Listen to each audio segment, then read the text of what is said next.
randeha zalahy Zato nini andeha agny zalahy tegna andiako sa postiko ne lazoto karakara fanangatsika zany koa tany maro misy ake omby misy ake hanahy andeha papa za tegna andeha fa ame za hanjarany fanagnanahy ndraiky volanahy zany fo raha heky anako mifangalagna vaiavy zalahy ay fako za miza vaiavy angala zaho zany koa izy tahela io de papisa fitelo alo boahedy vola zany fo za to fa izy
Zigny sandrika zay mpagnarato zokonay mpanao solonify anabafiko secrétaire valaky polisy numera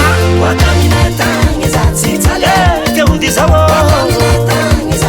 nananenako ngala tenanye teody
Moja raha vanja le tanagnan'olo atao zala mbo andeha chauffeur